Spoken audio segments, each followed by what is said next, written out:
पिता जिसकी आंखों में अपनी बेटी के सुनहरे भविष्य के सपने थे, जो अपनी बेटी को आगे बढ़ता देखना चाहते थे, आज उसी पिता की आंखों से आंसू थमने का नाम नहीं ले रहे। वो बार बार कह रहे हैं कि उसने तो वादा किया था कि वो मेरी बेटी को कभी परेशान नहीं करेगा, लेकिन क्या पता था कि वो उसे हमेशा के लिए मौत की नींद सुला देगा। आखिर क्या कसूर था मेरी बेटी का? केवल इतना कि वो अपना धर्म नहीं बदलना चाहती थी। हरियाणा के बल्लभगढ़ में हुई ये दिल दहला देने वाली घटना आपको भी झंझोर कर रख देगी, जो सवाल खड़ा कर देगी कानून व्यवस्था पर, जो सवाल करेगी लव जिहाद को आगे बढ़ाने वालों से। जहां दिन दहाड़े एक छात्रा की ताबड़तोड़ गोली मारकर हत्या कर दी जाती है, लेकिन प्रशासन नींद से नहीं जागता है। मजबूर होकर परिवार को धरने पर बैठना पड़ता है, तब जाकर प्रशासन नींद से जागता है। दिन दहाड़े जिस छात्रा की हत्या हुई उसका नाम है निकिता तोमर, जो बीकॉम फाइनल ईयर की छात्रा थी।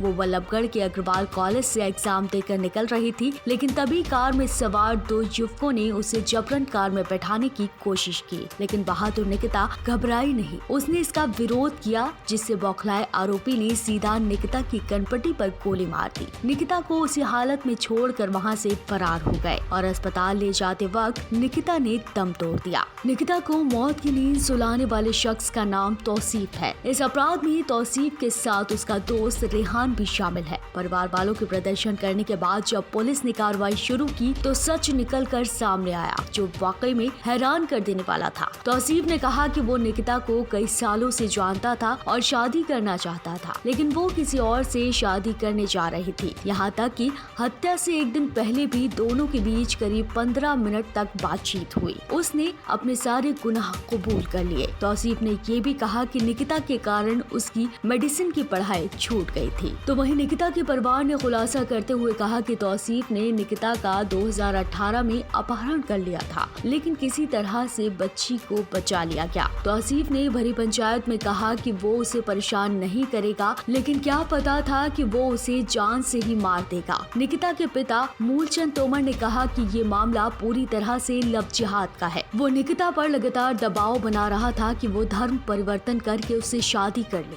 लेकिन निकिता इसके लिए राजी नहीं हुई। तौसीफ और रेहान को 12 घंटे के अंदर गिरफ्तार कर लिया गया, लेकिन उसके पास से हत्या में इस्तेमाल हुआ तमंचा भी बरामद कर लिया गया। निकिता की मौत ने राज्य की कानून व्यवस्था पर सवाल खड़ा कर दिया। साथ ही लव जिहाद जैसे ज्वलंत मुद्दों पर फिर से अब खुलकर बात करने की जरूरत है। यूपी की योगी सरकार की तरह ही हरियाणा के सीएम मनोहर लाल खट्टर को इसके लिए कड़ी कार्रवाई की जरूरत है। अब देखना ये है कि लव जिहाद को बढ़ाने के लिए एक तरफ प्यार के नाम पर हुई इस हत्या के बाद क्या होगा सरकार का अगला कदम। फिलहाल के लिए इतना ही। ऐसी और जानकारी के लिए आप मेरे चैनल को सब्सक्राइब और साथ ही बेल आइकन प्रेस करना ना भूलें, ताकि हर अपडेट आप तक पहुंच पाए।